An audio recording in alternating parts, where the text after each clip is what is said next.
ఆంధ్ర మహాభారతం అరణ్య పర్వము ద్వితీయ శ్వాసము.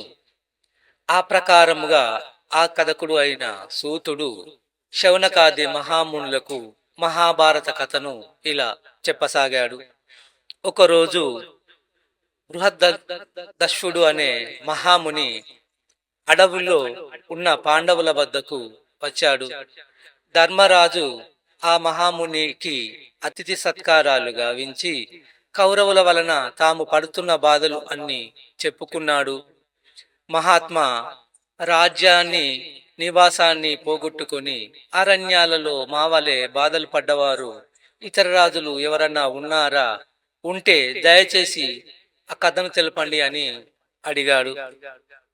దానికి ఆ మహాముని, ధర్మజ, నీవు కష్టములు పడుతూ అడవులలో ఉన్న నీ వెంట నీ అన్నదమ్ములు విప్రులు నీ భార్య ఉన్నారు. నీకు రథాలు పరివారము ఉన్నాయి. కాని పూర్వకాలంలో నలుడు అనే మహారాజు నీ వలెనే జూదమాడి పుష్కరణకు తన రాజ్యాన్ని అర్పించి భార్య సమేతుడై ఒంటరిగా అరణ్యాలకు వెళ్ళాడు అని చెప్పాడు. దానికి ధర్మరాజు, మహాత్మా, దయచేసి నాకు నలుని కథ వివరించండి అని అడిగాడు. దానికి ఆ మహర్షి ఇలా చెప్పసాగాడు. నిషధ దేశాన్ని వీరసేనుడి కుమారుడైన నలుడు పరిపాలిస్తున్నాడు. అతను తన పరాక్రమం చేత ఎన్నో దేశాలు జయించాడు. ప్రజారంజకంగా పరిపాలిస్తూ ఉన్నాడు. కానీ అతనికి జూదము అంటే ఎక్కువ ప్రీతి. ఆ కాలంలోనే విదర్భ దేశాన్ని భీముడు అనే రాజు పరిపాలిస్తూ ఉన్నాడు. అతనికి సంతానము లేదు. వారికి దమనుడు అనే మహాముని వరము వలన దమయంతి అనే కూతురు, దముడు, దాంతుడు, దమనుడు అనే ముగ్గురు కొడుకులు పుట్టారు. దమయంతి స్వతహాగా సౌందర్యవతి, చాలా అందగత్తె, గుణవతి. దమయంతి నలుని గుణగణాల గురించి విన్నది.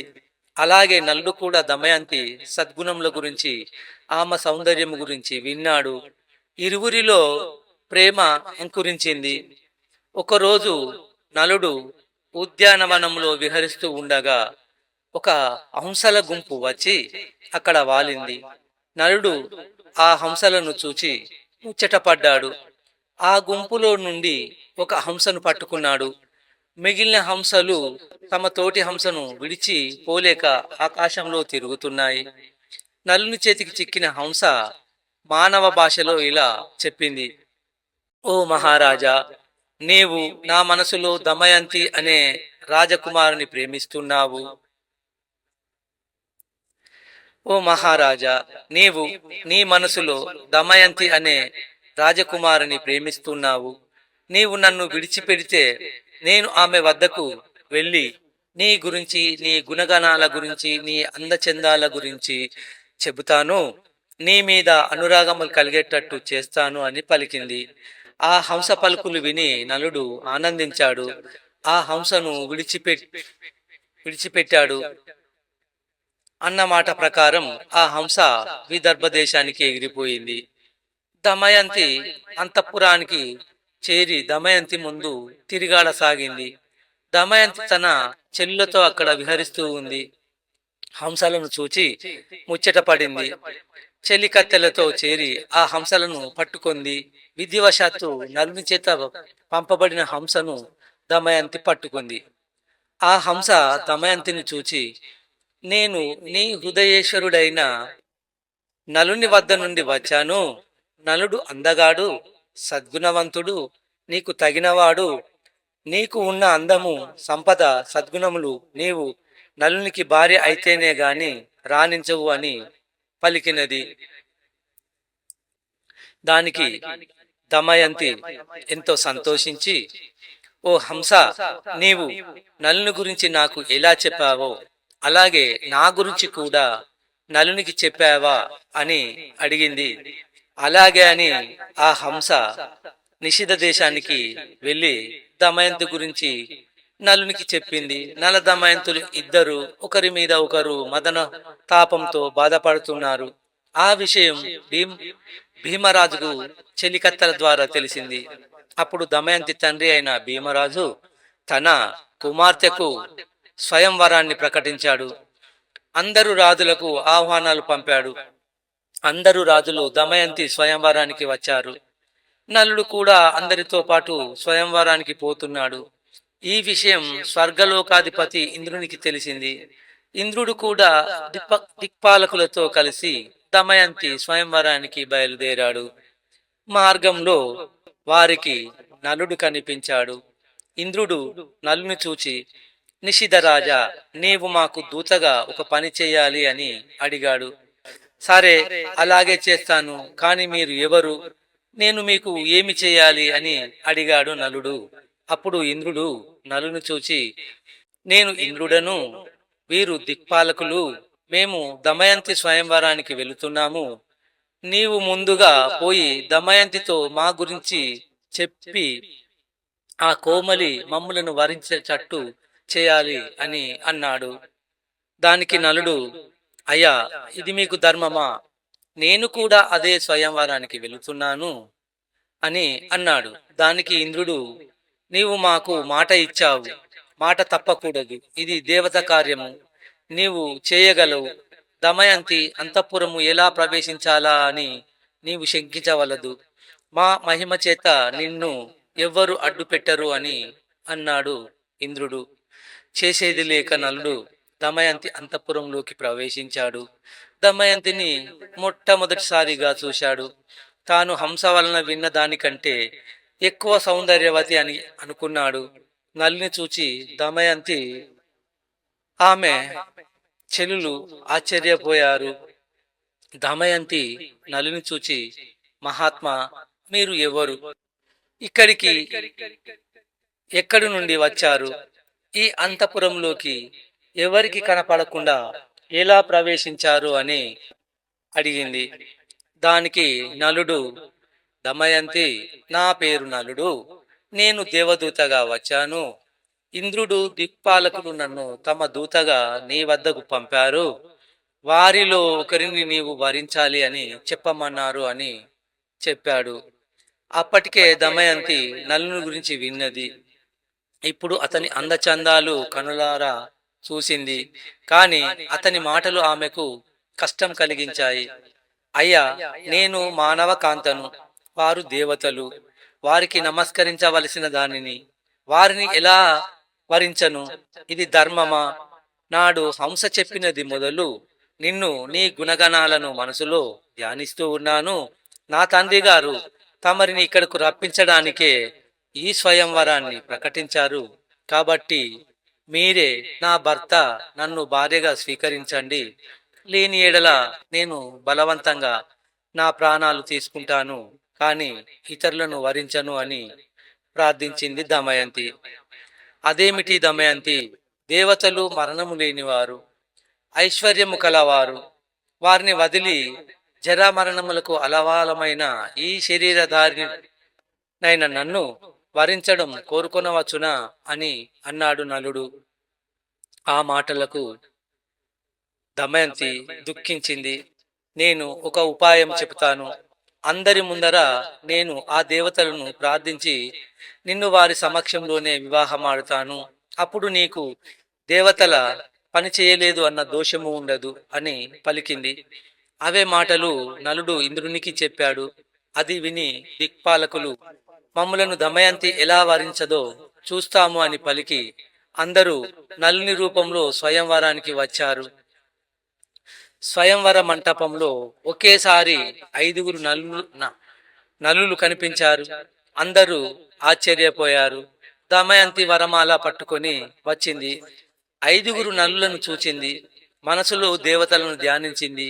ఓ దేవతలారా, నాకు నలుని గుర్తి పట్టడంలో సహకరించండి, మీ నిజస్వరూపాలతో కనిపించండి అని ప్రార్థించింది. వారు దమయంతిని కరుణించారు, తమ నిజస్వరూపాలను పొందారు. దమయంతి నలుని గుర్తుపట్టింది. నలుని మెడలో పూలమాల వేసి అందరి సమక్షంలో నలుని తన భర్తగా వరించింది. అక్కడి నుండి నల దమయంతులకు అత్యంత వైభవోపేతంగా వివాహం జరిగింది. ఇంద్రాది దేవతలు ఎన్నో వరాలు అనుగ్రహించారు. వారు స్వర్గానికి వెళుతుండగా దారిలో వారికి కలి పురుషుడు కనిపించాడు. ఇంద్రుడు కలిని చూచి ఎక్కడికి పోతున్నావు అని అడిగాడు. భూలోకంలో దమయంతి స్వయంవరం జరుగుతూ ఉంది, దానికి పోతున్నాను అని చెప్పాడు. ఆ మాటలకు వారు నవ్వారు. దమయంతి స్వయంవరం జరిగిపోయింది, ఆమె నలమహారాజును వరించి వివాహమాడింది అని చెప్పారు. కలికి కోపం వచ్చింది. నలుడిని రాజ్యభ్రష్టుని చేసి నల దమయంతులకు వియోగం కల్పించడానికి నిశ్చయించాడు. కాని నలుడు ధర్మాత్ముడు, అతనిలో ప్రవేశించడానికి చాలా కాలం దాకా కలికి అవకాశం చిక్కలేదు. ఒకరోజు నలుడు మూత్ర విసర్జన అనంతరం పాద ప్రక్షాళన చెయ్యకుండా సంధ్యావందనం చేశాడు. ఆ శౌచాన్ని ఆధారంగా కలి నలునిలో ప్రవేశించాడు. తరువాత నలుని దాయాది అయిన పుష్కరుని వద్దకు వెళ్ళి నలునికి జూత వ్యసనం ఉందని, అతనితో జూదమాడి అతని రాజ్యాన్ని గెలుచుకోవచ్చునని నమ్మబలికాడు. బ్రాహ్మణ వేషంలో పుష్కరినితో సహా నలుని వద్దకు వెళ్ళి జూదానికి ఆహ్వానించారు. జూదానికి పిలిస్తే పోకపోవడం ధర్మం కాదని నలుడు జూదం ఆడటానికి ఒప్పుకున్నాడు. జూదం మొదలైంది. నలుడు తన రాజ్యాన్ని సంపదలను వరుసగా పోగొట్టుకుంటున్నాడు. కాని ఆట మానలేదు. తన సమస్తం ఓడిపోయేదాకా ఆడుతూనే ఉన్నాడు. అది కలి ప్రభావం. ఇది చూచి దమయంతి దుఃఖించింది. ఓడే కొద్ది పోయినది గెలవాలని మత్సరం పెరుగుతుంది, నేను ఏమి చేయలేను అని సరిపెట్టుకుంది. అన్ని ఆటలలో పుష్కరుడు గెలుస్తున్నాడు, నలుడు ఓడుతున్నాడు. ఓటమి తథ్యం అని అనుకున్నది దమయంతి. సారథిని పిలిచి తన కుమారుడు ఇంద్రసేనుడిని కుమార్తె ఇంద్రసేనను విదర్భలో ఉన్న తన తండ్రి వద్దకు పంపించింది. నలుడు తన రాజ్యాన్ని సంపదలను కోల్పోయాడు. నగరాన్ని విడిచి వెళ్ళాడు. నగరం వెలుపల 3 రోజులు ఉన్న జూదంలో రాజ్యాన్ని కోల్పోయిన నలుని చూడటానికి ఎవరూ రాలేదు. ఆకలికి తట్టుకోలేక పోయాడు నలుడు. ఆకాశంలో ఒక పక్షుల గుంపు కనిపించింది. నలుడు తనపై ఉన్న వస్త్రాన్ని తీసి వాటి మీదికి విసిరాడు. ఆ పక్షులు ఆ వస్త్రంతో సహా ఎగిరిపోయాయి. పక్షి కోసం గుడ్డ విసిరితే గుడ్డ కూడా పోయిందని పరితపించాడు. తన భార్య దమయంతి చీర కొంగును పై వస్త్రంగా వాడుకున్నాడు. ఆ దుస్థితి చూచి నలుడు దమయంతితో, దమయంతి, ఇక్కడ 4 మార్గాలు ఉన్నాయి. ఇది నీ పుట్టిల్లు విదర్భకు పోయే దారి, ఇది దక్షిణ దేశాలకు పోయే దారి, ఇది కోసల దేశానికి పోయే దారి, ఇది ఉజ్జయినికి పోయే దారి. వీటిలో మనకు అనుకూలమైన మార్గం ఏదో చెప్పు, ఎందుకంటే నీవు నాతో పాటు అడవులలో కష్టాలు పడలేవు. నీవు నీ తండ్రి దగ్గరకు పోయి సుఖంగా ఉండు అని చెప్పాడు. అవును నాదా, మనం విదర్భకు పోయి సుఖంగా ఉందాము అని చెప్పింది. కాని దమయంతి నలమహారాజుగా విదర్భలో తిరిగిన వాడిని ఇప్పుడు రాజ్యభ్రష్టునిగా ఎలా రాగలను చెప్పు. అన్ని రోగాలలో కన్నా పెద్ద రోగం దుఃఖం. దానికి పరమ ఔషధం భార్య చెంత ఉండటం. అందుకని నీ పక్కన ఉంటే నాకు ఎన్ని కష్టాలైనా సుఖాలుగానే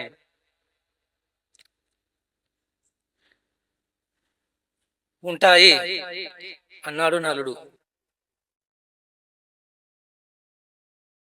నిజమే మహారాజా, అందుకనే నేను ఎల్లప్పుడూ మీ వెంటనే ఉండటానికి అనుగ్రహించండి అని వేడుకుంది. సరే అన్నాడు నలుడు. ఒకరోజు అడవిలో నలుని తొడ మీద తల పెట్టుకుని దమయంతి నిద్రపోతూ ఉంది. ఆమెను చూచి నలుడు, ఈ సుకుమారి నాతో అడవులలో అష్ట కష్టాలు పడుతూ ఉంది. నా వెంట ఉండబట్టే కదా ఈమెకు ఇన్ని కష్టాలు. నేను లేకపోతే ఈమె తన పుట్టింటికి వెళ్ళి సుఖంగా ఉంటుంది అని అనుకున్నాడు. కానీ భార్యను విడిచి వెళ్ళటానికి అతనికి కాళ్ళు ఆడలేదు. ఎంతోసేపు మనసు ఊగిసలాడింది. కడకు ఆమెను వదిలి వెళ్ళడానికి నిశ్చయించుకున్నాడు. తాను ధరించిన ఆమె చీరను చించి తన భాగాన్ని తీసుకొని ఆమెను విడిచి వెళ్ళిపోయాడు. నిద్రలేచిన దమయంతి భర్తను కానక దుఃఖించసాగింది. తన భర్తను తలుచుకుంటూ అడవిలో తిరుగుతున్న దమయంతిని ఒక కొండ చిలువ పట్టుకుంది. భయంతో దమయంతి కేకలు వేసింది. ఆ కేకలు విని ఒక కిరాతుడు వచ్చి తన కత్తితో ఆ కొండ చిలువను చంపి దమయంతిని రక్షించాడు. నీవు ఎవరు? ఒంటరిగా అడవిలో ఎందుకు తిరుగుతున్నావు అని అడిగాడు. కల్లా కపటం తెలియని దమయంతి జరిగినది అంతా చెప్పింది. దమయంతి దిక్కులేనిది అని తెలుసుకున్నాడు కిరాతుడు. దమయంతి అందాన్ని చూసి మోహించాడు. ఆమెను తాకబోగా దమయంతి అతనిని భస్మం అయిపోవుగాక అని శపించింది. ఆమె శాప ప్రభావం వల్ల ఆ కిరాతకుడు కాలి బూడిదయ్యాడు. తరువాత తన మనసులో తన భర్తని ధ్యానించుకుంటూ దమయంతి అడవిలో దారి తెన్ను తోచక ప్రయాణిస్తూ ఉంది. ఆమెకు ఒక ముని పల్లె కనపడింది. అక్కడ వశిష్ఠుడు, వామదేవుడు, వాలక్యులు, భృగువు, నారదుడు మొదలగు మహర్షులతో సమానమైన ఋషి పుంగవులను చూచింది. వారు ఆమెను చూచి, అమ్మా నీవు ఎవరు? ఒంటరిగా ఎందుకు తిరుగుతున్నావు అని అడిగారు. మహానుభావులారా, నేను నలచక్రవర్తి భార్యను. నా పేరు దమయంతి.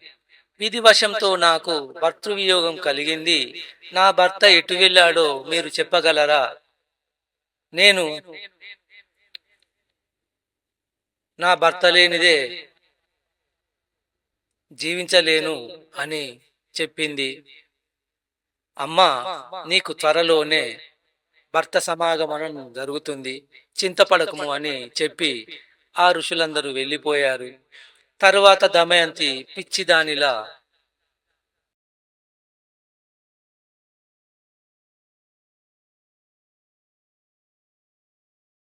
భర్తను వెతుకుతూ ఆ అడవిలో తిరుగుతూ ఉంది. ఇంతలో ఒక బాటసారుల గుంపు కనిపించింది. అందులో ఉన్న జనులు కొందరు ఆమెను పిచ్చిది అని అపహాస్యం చేశారు. కొందరు ఆమెకు మొక్కారు. వారిలో ఉన్న ఒక వ్యాపారి ఆమె గురించి వివరాలు సేకరించాడు. అమ్మా, ఈ అడవిలో మేము నలుని చూడలేదు, కానీ మేము చేది నగరానికి వెళుతున్నాము అని చెప్పాడు. అయితే నేను కూడా మీ వెంట వస్తాను అని చెప్పింది దమయంతి. ఆ వ్యాపారి అలాగే అని దమయంతిని తమ వెంట తీసుకువెళ్ళాడు. ఒకరోజు రాత్రి ఆ గుంపులోని వారందరూ నిద్రిస్తూ ఉండగా అడవిలోని ఏనుగుల గుంపు ఒకటి వచ్చి వారిని తొక్కివేసింది. చాలా మంది మరణించారు. అది చూచి దమయంతి దుఃఖించింది. అయ్యో, దురదృష్టవంతులాన్ని, నన్ను ఆ ఏనుగులు చంపవచ్చు కదా అని ఏడిచింది. చావగా మిగిలిన వారిలో ఉన్న బ్రాహ్మణులు ఆమెను ఓదార్చారు. తమ వెంట తీసుకొని వెళ్ళారు. అలా వారితో ప్రయాణించింది దమయంతి. చేది దేశ రాజధాని అయిన సుబాహుపురానికి చేరింది. ఒళ్ళంతా దుమ్ము కొట్టుకుపోయిన దమయంతి అలా పురవీధులలో వెళుతూ ఉంటే రాజమాత చూచింది. తన దాసిని పంపి దమయంతిని అంతఃపురానికి పిలిపించింది. రాజమాత దమయంతితో, అమ్మ, నీవు ఎవరు? చూడబోతే రాచకల ఉట్టిపడుతున్నది. ఎవరమ్మా నీవు అని అడిగింది. దానికి దమయంతి, అమ్మ, నా భర్త జూదంలో రాజ్యం పోగొట్టుకున్నాడు. నన్ను అడవిలో విడిచి వెళ్ళిపోయాడు. ఆయనను వెతుకుతూ తిరుగుతున్నాను అని మాత్రం చెప్పింది. అమ్మా, ఇంక నుంచి నువ్వు నా దగ్గర సైరంధ్రిగా ఉండు. నీకు ఏ లోటు రాకుండా నేను చూస్తాను. నీ భర్త ఎక్కడ ఉన్నాడో వెతికిస్తాను అని చెప్పింది. దానికి దమయంతి, అమ్మ, అలాగే ఉంటాను, కానీ నే సైరంధ్రిగా ఎవరి ఎంగిలి తినను, పరులకు కాళ్ళు పట్టను, పరపురుషులతో మాట్లాడను. కేవలం నా భర్తను వెతకడానికి వెళ్లే బ్రాహ్మణులతో మాత్రమే మాట్లాడతాను అలాగైతేనే నేను మీ వద్ద ఉంటాను అని చెప్పింది. దానికి రాజమాత అంగీకరించింది. దమయంతిని తన కూతురు సునంద వద్దకు పంపింది. అప్పటి నుండి దమయంతి అక్కడే ఉండిపోయింది. ఈ కథ విన్నవారికి చాలా పుణ్యం వస్తుందని మన పెద్దలు చెప్పగా విన్నాను. కావున మీరు ఈ కథ విని సంతోషిస్తారని నా యొక్క మనవి. సెలవు.